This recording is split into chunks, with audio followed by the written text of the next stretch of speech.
दोस्तों, स्वागत है आपका यूनाइटेड लैंड के इस प्लेटफॉर्म पर। तो हम आगे आए हैं अपने नेक्स्ट वीडियो के साथ। तो अगर हम पुराने वीडियो में डिस्कस किया था जो है रिफ्लेक्शन और डिस्पर्जन राइट टॉपिक चल रहा है, तो जिसमें हमने डिस्कस किया था आपसे कि रिफ्लेक्शन और मिरर से रिलेटेड डिस्कस किया था, और हमने कहा था अगले वीडियो हम आपके लिए ले आएंगे ह्यूमन आई के बारे में, आई के पार्ट, उसके फंक्शन, उसके डिफेक्ट, उसका करेक्शन, ये सारी चीज़ें हम उसको लेकर आए हैं। तो वो नेक्स्ट वीडियो में डिस्कस करने जा रहे हैं। तो तैयार हो जाइए अपने नेक्स्ट वीडियो के साथ। पहला ह्यूमन आई का डायग्राम आ गया है। तो ह्यूमन आई में ये दिखाया गया है, देखिए क्या क्या चीज़ें इसमें दिखाई गई है। तो सबसे पहले बाहर जो कॉर्निया दिखाया गया है इसमें, ठीक है, और यहाँ पे एक्वस ह्यूमर तरह का लिक्विड होता है, ठीक है, और यहाँ पे ये लेंस आपका दिखाया गया, लेंस है आपका, ये लेंस वाला पार्ट हो गया है, ठीक है,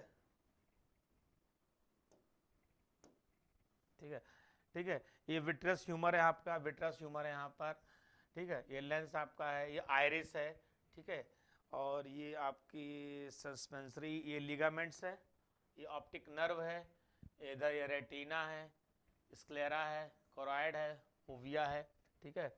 यहीं पे वो होते हैं, रॉड होगा, रॉड भी यहीं पे होंगे आपके, ये कोन्स यहाँ पे होंगे, तो रॉड और कोन्स भी इधर ही होते हैं, ठीक है।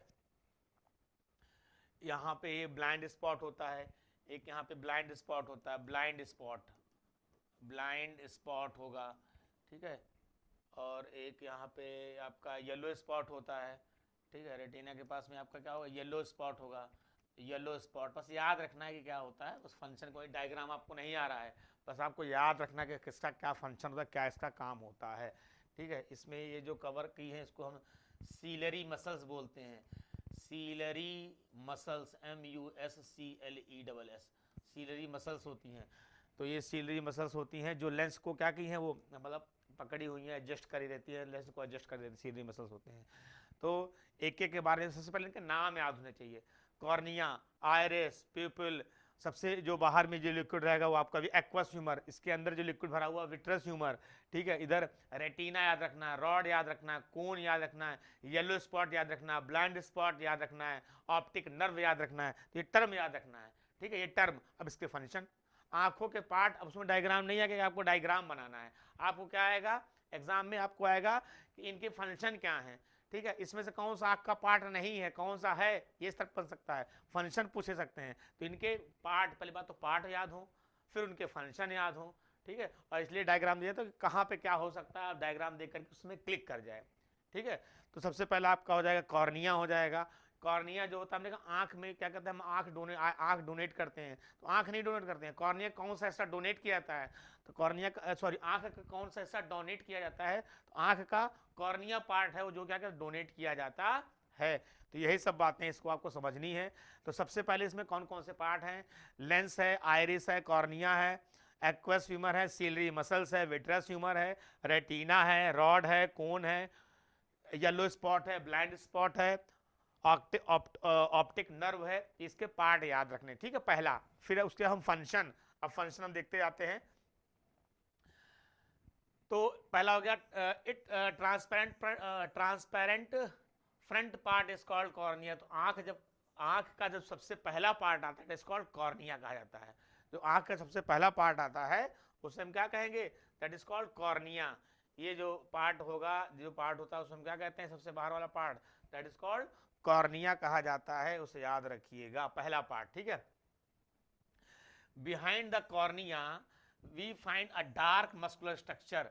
डार्क मस्कुलर स्ट्रक्चर को क्या बोलते हैं, आइरिस बोलते हैं। दूसरा पार्ट, पहला हो गया कॉर्निया और दूसरा हो गया डार्क मस्कुलर स्ट्रक्चर जो होता है ब्लैक कलर का, दैट इज कॉल्ड आइरिस कहा जाता है। दूसरा पार्ट हो जाएगा, आइरिस होता है, क्या काम करता है सॉरी, कॉर्निया क्या होता है, तो कॉर्निया क्या याद रखना है कि आई का कौन सा पार्ट डोनेट करते हैं, तो कॉर्निया हम क्या करते हैं, डोनेट करते हैं। Which part of the eye is donated, तो कॉर्निया क्या करते हैं, कॉर्निया को डोनेट किया जाता है। आँख का जो पहला हिस्सा जो सबसे पहला था कॉर्निया ही होता है, वो याद रखें, इसको ही डोनेट किया जाता है, ये चीज़ आपको याद रखनी है।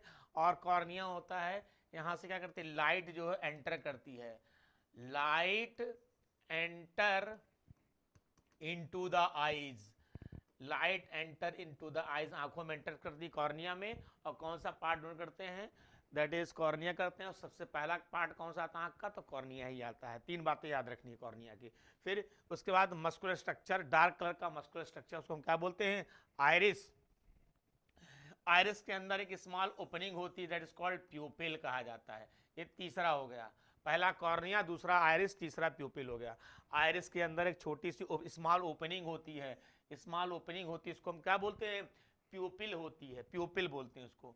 The size of the प्यूपिल is control by the iris. बहुत इंपॉर्टेंट पॉइंट है कि जो साइज होता है प्यूपिल का, जो साइज होता है उसे कौन कंट्रोल करता है, आइरिस कंट्रोल करता है। Pupil control the size of the, sorry, the size of pupil, हाँ, pupil is control by the iris. तो जो साइज होता है पीपल का उसे कौन कंट्रोल करता है, आइरिस करता है, याद रखिए। तो एक मस्कुलर डार्क स्ट्रक्चर होता है जिसको हम बोलते हैं आइरिस। आइरिस के अंदर एक स्मॉल ओपनिंग होती है, स्मॉल ओपनिंग होती है उसे हम प्यूपिल कहते हैं। और प्यूपिल को कंट्रोल करता है, उसके साइज को छोटा या बड़ा करता है कौन, आइरिस करता है। ठीक है। Iris is the part of that eye which gives it its distinctive colour. The iris control the amount of light entering to the eye. ये पॉइंट याद रखना भैया आपको, iris control the amount of light enter into the eye. बहुत important point है ये वाला, इसको याद रखना है कि सबसे पहले हो गया कि आइरिस को कंट्रोल करता है कौन, आइरिस कंट्रोल करता है किसको, प्यूपिल को। प्यूपिल के साइज को घटाता और बढ़ाता है। और आंखों में कितनी लाइट एंटर करेगी, कितनी लाइट उसको चाहिए, वो इसको कंट्रोल करने का काम कौन करता है, आइरिस करता है। अब वो कैसे करेगा भाई, लाइट आइरिस में जब अमाउंट ऑफ लाइट क्या करेगा, तो प्यूपिल के साइज को छोटा और बड़ा कर देगा। अगर उसको कम लाइट चाहिए तो प्यूपिल के साइज को घटा देगा, कम लाइट आंखों के अंदर एंटर होगी। और अगर उसको ज्यादा लाइट चाहिए तो प्यूपिल के साइज को क्या कर देगा, बढ़ा देगा। तो आइरिस कंट्रोल करता है कितनी आंखों में लाइट एंटर करनी है, कितनी नहीं करनी है, वो आइरिस डिसाइड करता है। कैसे करेगा, प्यूपिल के साइज को घटा करके या बढ़ा करके, ऐसा वो करता है। अब याद है कि ह्यूमन आई में कौन सा लेंस इस्तेमाल करते हैं, सीधे क्वेश्चन आ गया, ह्यूमन आई में कौन सा लेंस इस्तेमाल करते हैं, कॉन्वेक्स लेंस का इस्तेमाल किया जाता है। ह्यूमन आई में कौन सा लेंस इस्तेमाल करते हैं, कॉन्वेक्स लेंस का इस्तेमाल किया जाता है। या इस्तेमाल नहीं करना, सॉरी, इसमें बताना है कि ह्यूमन आई में कौन सा लेंस पाया जाता है, ऑटोमेटिकली है, नेचर ने बनाया है, प्रकृति ने बनाया है, तो कॉन्वेक्स लेंस हमारी आंखों में होता है। ठीक है, तो हमारी आंखों में जो लेंस पाया जाता है नेचुरली, बाकी तो हम चश्मा लगा करके चाहे कॉनकेव लगाएं कॉन्वेक्स लगाएं, उसका अलग अलग महत्व है कि कब कॉनकेव लगाएं कॉन्वेक्स लेंस लगाएंगे। लेकिन नेचर ने, प्रकृति ने हमारी आंखों के लिए कौन सा लेंस दिया है, कॉन्वेक्स लेंस दिया है। जो लेंस हमारी आंखों में कौन सा है, कॉन्वेक्स है, कॉन्वेक्स लेंस का इस्तेमाल हुआ है।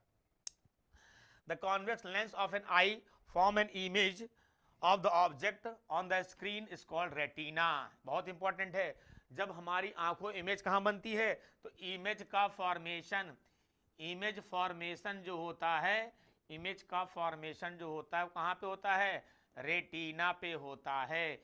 इमेज का फॉर्मेशन कहाँ पे होता है, रेटिना पे होता है, याद रखिए। सबसे पहला हो गया दैट इज कॉर्निया। कॉर्निया जहाँ से लाइट, पहला पार्ट होता है, आंखों से लाइट एंटर करती है। कॉर्निया ऐसा पार्ट होता है जिसको वहाँ डोनेट किया जाता है।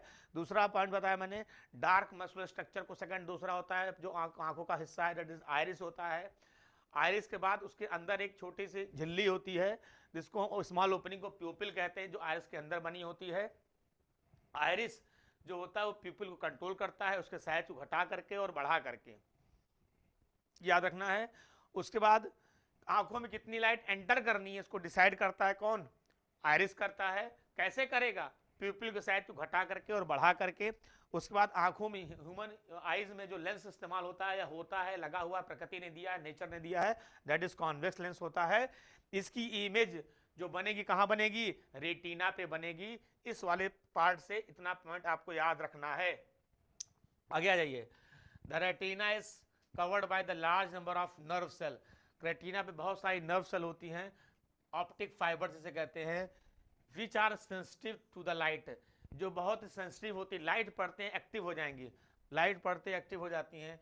They carry the image by means of optic nerve, optic nerve के माध्यम से टू द ब्रेन, ऑप्टिक, अब देखिए अगला पॉइंट आएगा रेटिना, जहां पर इमेज व्हाट इज फिर आएगा रेटिना पॉइंट आएगा। रेटिना वह पॉइंट होता है जहां पर इमेज का फॉर्मेशन होता है, ठीक है।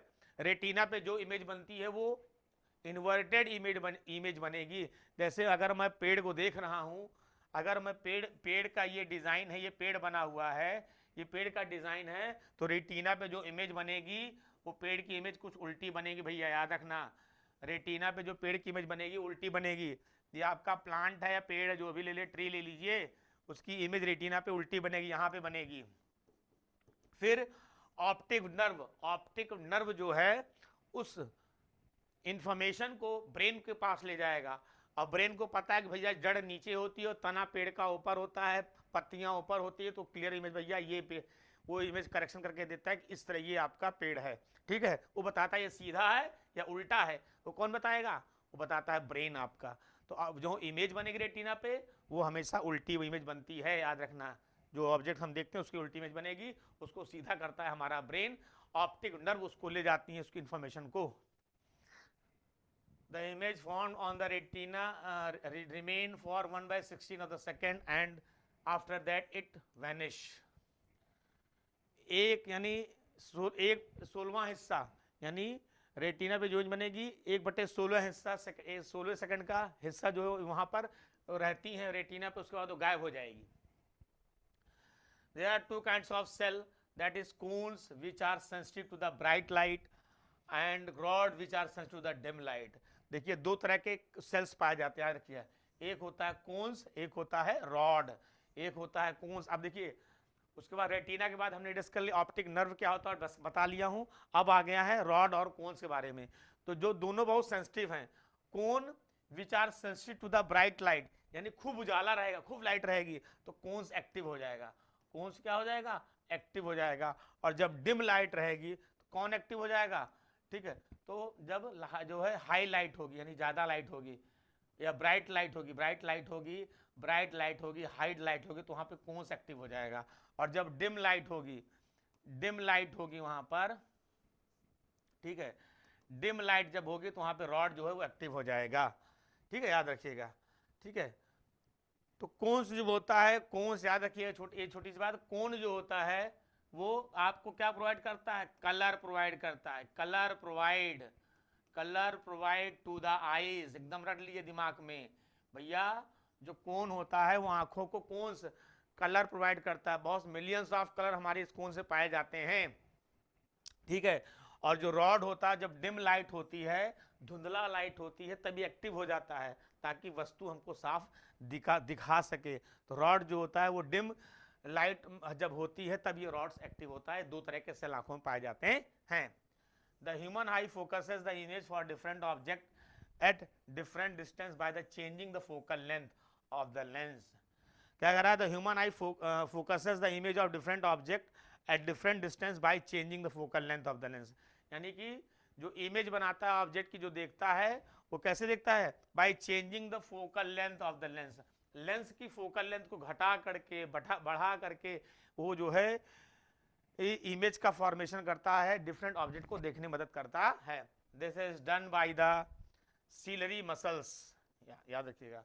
तो जो फोकल लेंथ चेंज, लेंस की जो फोकल लेंथ चेंज होती कौन करता है? Ciliary muscles. मैंने बताया था सीलरी मसल्स डायग्राम में बताया भैया, सीलरी मसल्स, ये सीलरी मसल्स। तो लेंस को एडजस्ट करने का काम कौन करती हैं? सीलरी मसल्स करती हैं। सीलरी मसल्स जो लेंस को एडजस्ट करती हैं, घटाती हैं, ठीक है। अगर इसको खींच सीलरी मसल्स टाइट कर दिया तो पतला हो जाएगा, सीलरी मसल ढीली हो गई तो थोड़ा सा चौड़ा हो जाएगा। तो उसकी जो है उसको घटाने और बढ़ाने का काम करती है चीजें। Which stretch the relax change the focal length of the lens. तो सीलरी मसल्स अगर स्ट्रेच हो जाएंगी तो लेंस पतला हो जाएगा, रिलैक्स हो जाएंगी तो ढीली हो जाएंगी तो लेंस थोड़ा सा उसका साइज मोटा हो जाएगा। Focal length of the lens, this action of the eye is called power of accommodation. और इसी को कहते हैं the adjusting the lens of the focal length of the lens by the ciliary muscles by stretch और relax, ठीक है, stretch और relax होकर के इस प्रोसेस को कहते हैं कि पावर ऑफ एकोमोडेशन कहा जाता है। यानी लेंस को सीलरी मसल से माध्यम से जो एडजस्ट करते हैं, उसके साइज को हम घटाते हैं बढ़ाते हैं, उसे कहते हैं पावर ऑफ एकोमोडेशन कहा जाता है। इसी को पावर ऑफ एकोमोडेशन कहा जाता है। जैसे जैसे एज बढ़ती जाती है, 40 साल 45 साल जब एज होने लगती है, तो जो सीलरी मसल होती हैं वो शिथिल हो जाती हैं, ढीली हो जाती हैं। ठीक है, तो क्या होता है, ढीली हो जाती हैं, जिससे कि जो ढीली होने की वजह से वो तुरंत ये पावर अकोमोडेशन जो होता है उसको तुरंत एडजस्ट नहीं कर पाती हैं, लेंस को जल्दी से एडजस्ट नहीं कर पाती हैं। जिस वजह से व्यक्ति की आंखें जब 40 से 45 से हो जाती है, 50 हो जाती है, तो क्या होता है, वो कमजोर पड़ने लगती है, तो उसको चश्मा लगाना पड़ता है, जो है ग्लास का इस्तेमाल करना पड़ता है। ठीक है, कुछ लोग होता है, जैसे क्या होता है, लगना सबको पड़ता है, कुछ लोग जैसे क्या होता है कि नहीं भी लगाते हैं। कोई ऐसे किसी के माता पिता या बाबा दादी होंगे जिनकी उम्र 60 साल 70 साल हो गई, लेकिन चश्मा का प्रयोग नहीं कर रहे हैं, क्योंकि उनका खान पान, उनका रहन सहन और उन्होंने जो है एक्सरसाइज वगैरह अगर करते हैं आप, तो जो सीलरी मसल्स वो टाइट रहेंगी, मतलब कि वो जो है उसमें न्यूट्रिशन रहेगा, मजबूत रहेंगे, तो एडजस्ट कर पाती हैं।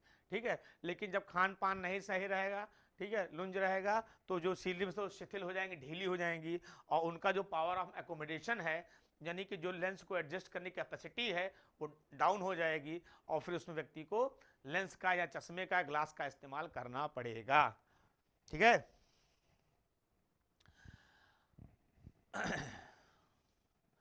At the junction of the optic nerve and the retina, there is a no sensory cells. The junction, junction मतलब होता है ना, जैसे Kanpur junction, Lucknow junction, junction मतलब जहाँ पे बहुत सारी ट्रेनें के मीट करती हैं, एक चौराहा कह सकते हैं, तो जंक्शन यहाँ पे optic nerve and retina, this is no sensory cell वहाँ पे नहीं होती हैं, so no vision possible at the spot, this is called blind spot. याद रखिएगा, ब्लाइंड स्पॉट क्या होता है, तो रेटिना के पास का वह हिस्सा जहाँ पर इमेज का फॉर्मेशन नहीं होता है, जहाँ पे रेटिना होती, बहुत सारी ऑप्टिक नर्व पास करती हैं, तो वहाँ पर क्या होता है, कोई सेंसरी सेल नहीं होता है, इसलिए उस स्पॉट को, उस जगह को क्या कहते हैं, ब्लाइंड स्पॉट कहते हैं। तो जहाँ पर इमेज का फॉर्मेशन ना हो, that spot is called blind spot. बस इतना दिमाग में रखिएगा। The most comfortable distance of normal eye read is about 25 centimetre. भैया ये लाइन बहुत इंपॉर्टेंट है, ठीक है। The minimum distance for district vision या normal vision that is 25 centimetre. Numerical purpose से भी इंपॉर्टेंट है, प्लस आपको जो है ये आपको याद है, सीधे 6th क्लास में पूछा सकता है। The minimum distance for district vision for the eye is 25 centimetre. बहुत इंपॉर्टेंट है, इसको आपको याद रखना है भैया। आगे देखिए, this distance is called the least distance of the minimum distance of eye. The minimum distance which eye can see object distinctly varies with age. तो एज के साथ ये घटती बढ़ती रहती है, लेकिन माना जाता है एक 25 सेंटीमीटर जो है नॉर्मल विजन होता है आइज का। ठीक है, तो ये आपको याद रखना, 25 सेंटीमीटर नॉर्मल विजन है। ठीक है, ब्लाइंड स्पॉट हो गया। येलो स्पॉट अगर आ जाए, तो येलो स्पॉट जहां पर किसी ऑब्जेक्ट की इमेज बहुत ही क्लियर बनेगी, बहुत ही साफ आएगी, एकदम एचडी प्रिंट होगा, that is called yellow spot. तो येलो स्पॉट क्लियर हो गया, ब्लाइंड स्पॉट क्लियर हो गया। बाकी जितने हमने बताया, रेटिना, रॉड क्या होता है, कौन क्या होता है, सीलरी मसल क्या होते हैं, एक्वस ह्यूमर जो बाहर की तरफ पाया जाएगा, आंखों में पाया जाता है, बाहर की आंखों में एक तरह का लिक्विड द्रव्य पदार्थ पाया जाता है, एक्वस ह्यूमर कहते हैं, जो क्या करता है, आंखों से डस्ट पार्टिकल को, धूल वगैरह को आंखों से बाहर करने का, निकालने में मदद करता है। ठीक है, आंखों से धूल वगैरह को और ड्राइनेस को खत्म कर, ड्राइनेस नहीं रहेगी, और यहाँ से डस्ट पार्टिकल जो आंखों में होंगे उसको बाहर निकालने में मदद करता है एक्वस ह्यूमर। पीछे साइड में जो बना रहेगा ये एक्वस ह्यूमर इधर बना जाएगा। ठीक है, विट्रस ह्यूमर यहाँ पाया जाएगा, ये वाला पार्ट विट्रस ह्यूमर पाया जाता है, जो आंखों को क्या करेगा, न्यूट्रिशन प्रोवाइड करने का काम करता है। न्यूट्रिशन प्रोवाइड करने का काम करता है वो आपका है विट्रस ह्यूमर, याद रखिएगा। तो एक्वस ह्यूमर जो आंखों से डस्ट पार्टिकल, धूल वगैरह को साफ करने में मदद करता है। विट्रस ह्यूमर होता है जो आंखों को न्यूट्रिशन प्रोवाइड करने का काम करता है। ठीक है ना, तो ये हो गए आंख से संबंधित जो मतलब आंखों के पार्ट और उनके क्या क्या फंक्शन हैं, ये आपको दिमाग में रखना है। आगे नोट करके थोड़ा देख लीजिए इसको। The owl has large cornea, cornea बड़ी होती है उल्लू की, एंड द लार्ज प्यूपिल, कॉर्निया भी बड़ी है, प्यूपिल बड़ा है। तो भैया जब कॉर्निया आंखों से लाइट एंटर करती है, प्यूपिल बड़ा तो आयरिस भी बड़ा होगा, आंखों में ज्यादा लाइट अंदर जाएगी। And it has on it retina large number of rods and only few cones, तो रॉड की मात्रा ज्यादा होती है, रॉड की संख्या ज्यादा है, क्या बोला, रॉड की संख्या ज्यादा है, कोन्स की संख्या कम होती है। कोन्स क्या करता है, कलर प्रोवाइड करता है। रॉड क्या होता है, जब अंधेरा होता है तो ये एक्टिव हो जाता है, तो रॉड की संख्या ज्यादा होती है और कोन्स की संख्या कम होती है। तो इस वजह से क्या होता है, सॉरी, तो इस वजह से क्या होता है, रॉड की संख्या ज्यादा, कोन्स की संख्या कम है, तो रॉड ज्यादा होता है, रॉड अंधेरे में सेंसिटिव एक्टिव ज्यादा हो जाएगा, तो इसलिए उल्लू को जो होता है अंधेरे में दिखाई देता है। क्यों, अगर कोई पूछे तो बता देना भैया उसमें रॉड की संख्या ज्यादा होती है, रॉड यानी कि रॉड सेल्स होते हैं उनकी संख्या ज्यादा होती है, जब अंधेरा हो जाता है तो अंधेरे में डिम लाइट में रॉड्स एक्टिव हो जाते हैं, वो सेल्स एक्टिव हो जाते हैं और उल्लू को रात में बहुत साफ दिखाई देता है।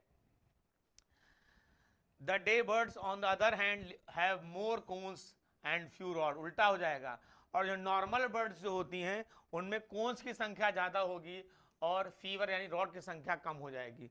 कोन्स ज्यादा तो नंबर ऑफ कोन्स ज्यादा, तो जब कोन्स ज्यादा है तो कोन जो होता है जो है यानी ब्राइट लाइट में एक्टिव होते हैं, ब्राइट लाइट में एक्टिव होते हैं तो वस्तु साफ दिखाई देगी, कलरफुल दिखाई देगी, तो वो जो होगा आपका वो बर्ड के लिए हो जाएगा, ह्यूमन बीइंग के लिए हो जाएगा, इंसानों के लिए हो जाएगा, जानवरों के लिए हो जाएगा, ये फॉलो करेगा उल्लू भैया, ये फॉलो करेगा ऊपर वाला, ठीक है ना।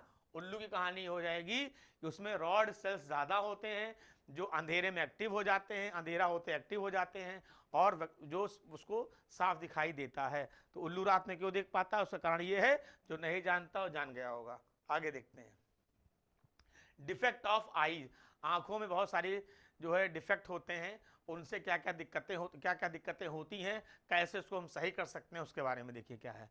पहला होता है मायोपिया, मायोपिया को बोलते हैं शॉर्ट साइटेडनेस, ठीक है, मायोपिया को बोलते हैं शॉर्ट साइटेडनेस। नाम जो बोलोगे तो अब समझ में आ रहा, शॉर्ट साइटेडनेस, अब हम इसको पढ़ के समझ में आ रहा है कि उसको पास का नहीं दिखाई देता, शॉर्ट मतलब कम दूरी, पास का नहीं दिखाई देता, लेकिन उल्टा होता है।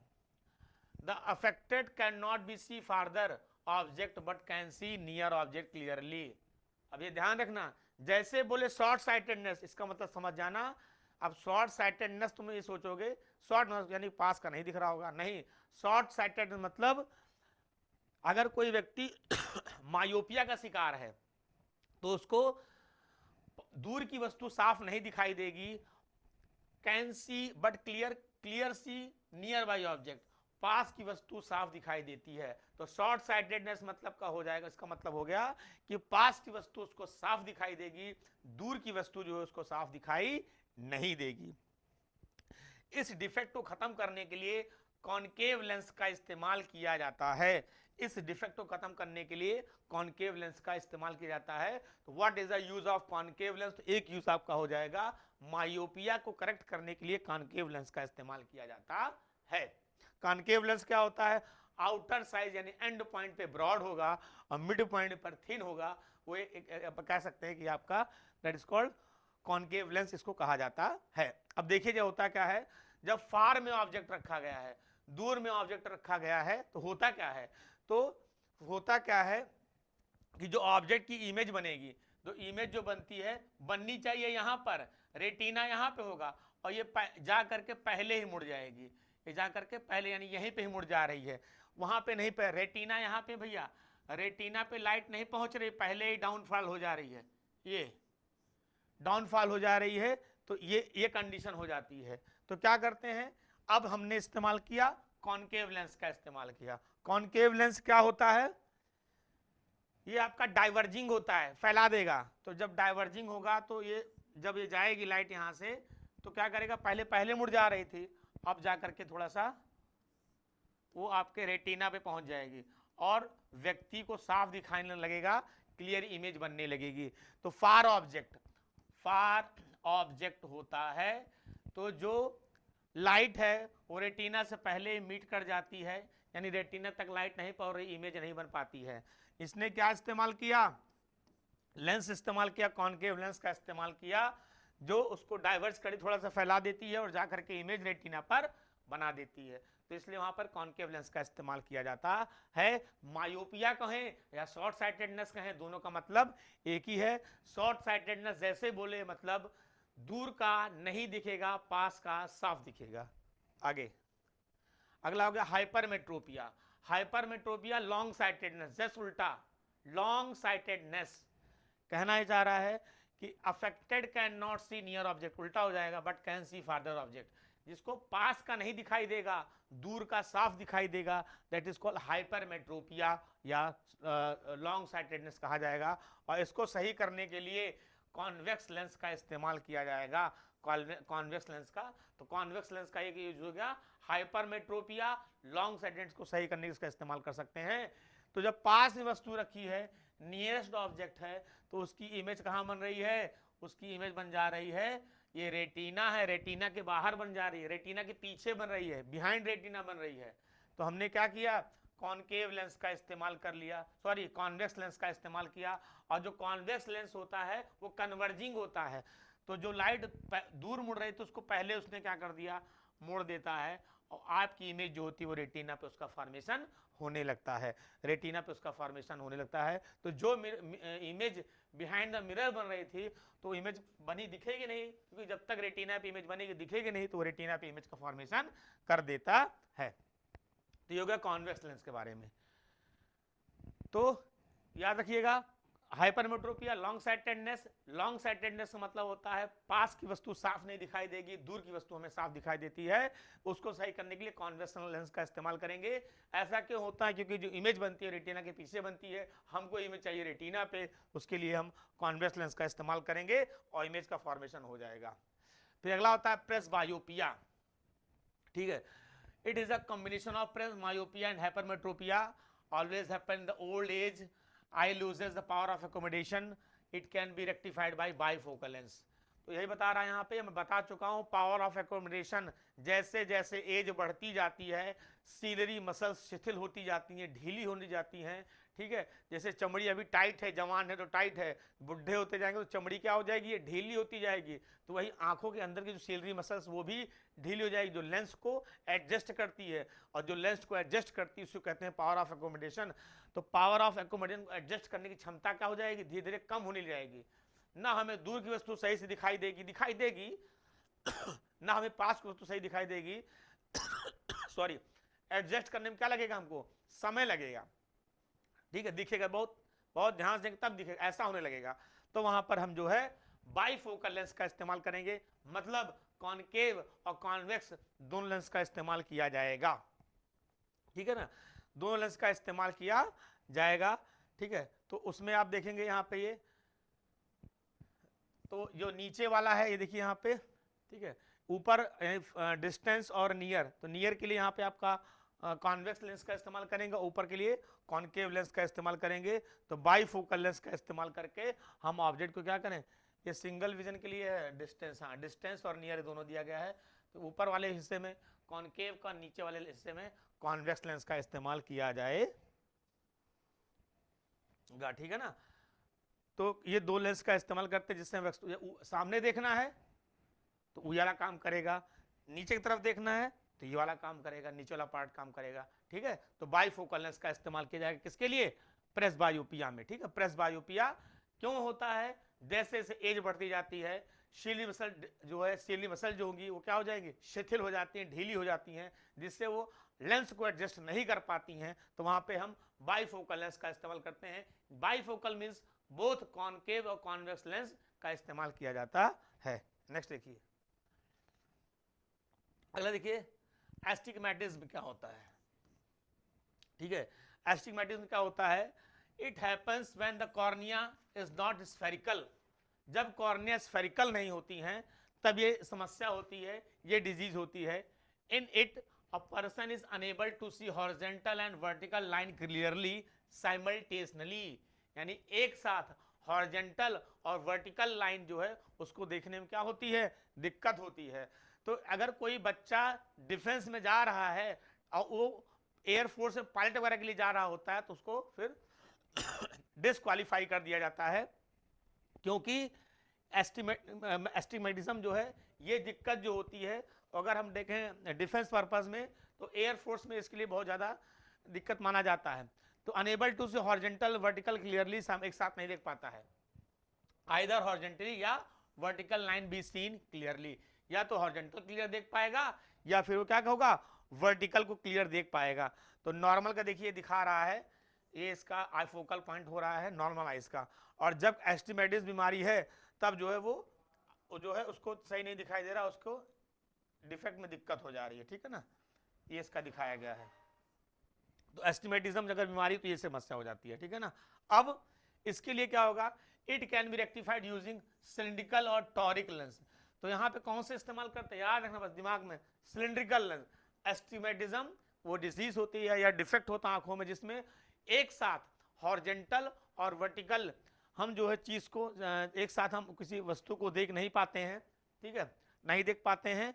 और ऐसा क्यों होता है, क्योंकि जो कॉर्निया होती है वो स्फेरिकल नहीं होती, इस वजह से ऐसा होता है। तो इसलिए हम सिलिंड्रिकल लेंस का इस्तेमाल करते हैं। कौन सा लेंस, सिलिंड्रिकल, एक टॉरिक वर्ड आ जाए, टॉरिक नहीं तो सिलिंड्रिकल लेंस का इस्तेमाल करते हैं। ये सिलिंड्रिकल लेंस का इस्तेमाल किया गया है और फिर जो है ऑब्जेक्ट जो है क्लियर यहाँ पर आपका बनने लगा है, ठीक है। तो कौन सी एस्टिग्मेटिज्म डिजीज के लिए बताया गया है।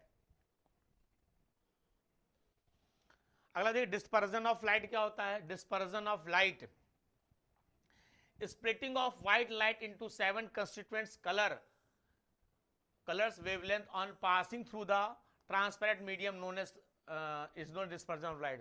जब क्या होता है व्हाइट लाइट को, ये प्रिज्म दिया गया है, that is a prism, prism है, प्रिज्म जो ग्लास है ये प्रिज्म दिया गया है।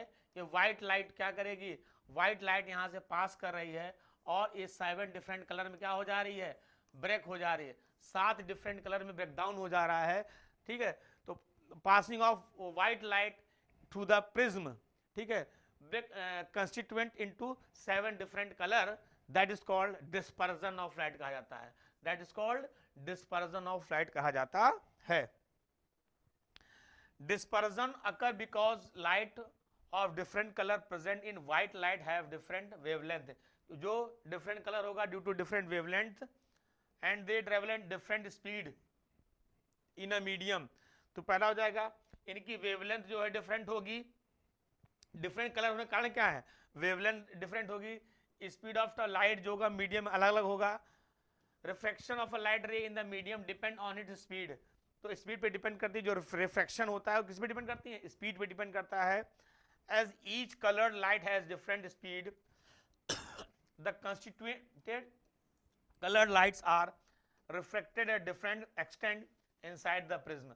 तो अलग अलग एंगल पर ये मुड़ती हैं, इनकी स्पीड, वेवलेंथ और अलग अलग एंगल पे मुड़ना, ये 3 बातें होती हैं जिसकी वजह से इनका कलर क्या होता है, डिफरेंट होता है, ठीक है, डिफरेंट कलर का बनाती हैं। और इसी को हम क्या कहते हैं, it is called VIBGYOR, VIBGYOR, इसको हम क्या बोलते हैं, विबग्योर बोलते हैं।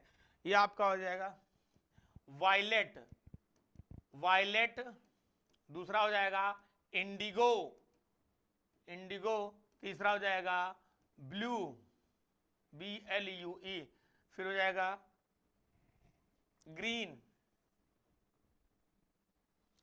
फिर हो जाएगा आपका येलो, फिर हो जाएगा आपका ऑरेंज और फिर आपका हो जाएगा रेड, ठीक है, रेड की रेड हो जाएगा। याद रखिएगा जो रेड होगी, रेड की मैक्सिमम वेवलेंथ होगी, मैक्सिमम वेवलेंथ होगी, जो रेड कलर होगा उसकी वेवलेंथ मैक्सिमम होगी, और जो वायलेट होगा उसकी वेवलेंथ जो होगी मिनिमम, मिनिमम वेवलेंथ होगी, वेवलेंथ जो होगी क्या होगी, मिनिमम। तो रेड कलर की वेवलेंथ मिनिमम मैक्सिमम होगी और वायलेट की वेवलेंथ क्या होगी, मिनिमम होगी। तो रेड से जैसे अगर हम कहें तो वायलेट से की सबसे कम वेवलेंथ, फिर इंडिगो की थोड़ा उससे ज़्यादा, ब्लू की उससे ज़्यादा, ग्रीन की उससे ज़्यादा, येलो की उससे ज़्यादा, ऑरेंज की येलो से ज़्यादा और रेड की सबसे ज़्यादा वेवलेंथ। जिसकी वेवलेंथ ज़्यादा होगी, ठीक है, तो जिसकी वेवलेंथ ज़्यादा होगी वो क्या करेगा, याद रखिएगा, लीस्ट स्कैटरिंग, लीस्ट स्कैटरिंग, मोर वेवलेंथ लीस्ट स्कैटरिंग, कम फैलेगा। जब वेवलेंथ ज्यादा रहेगी तो इसकी स्कैटरिंग जो होगी, फैलना को लीस्ट होगा, लीस्ट याद रखिएगा, मैक्सिमम वेवलेंथ लीस्ट स्कैटरिंग, फैलेगा नहीं। इसलिए जो हाईवेज पर जो रोड होता है, जो सिग्नल बनाया जाता है, जो रेड सिग्नल होता है, डेंजर का साइन होता है, वो रेड कलर का क्यों होता है, क्योंकि उसकी वेवलेंथ मैक्सिमम होती है और स्कैटरिंग लीस्ट होती है। जिस वजह से हमको दूर से वो चीज दिखाई पड़ती है, इसलिए डेंजरस का साइन जो होता है वो लाल कलर का बनाया जाता है। तो याद रखिएगा विब्ग्योर को, जिसकी वेवलेंथ ज्यादा उसकी scattering least. Moreover the refraction of light ray inversely proportional to its wavelength. तो जो रिफ्रैक्शन होता है, रिफ्रैक्शन ऑफ लाइट जो होता है वो इनवर्सली प्रोपोर्शनल टू वेवलेंथ होता है, यानी वेवलेंथ बढ़ी तो रिफ्रैक्शन क्या होगा, कम हो जाएगा, यानी स्कैटरिंग लीस्ट हो जाएगी।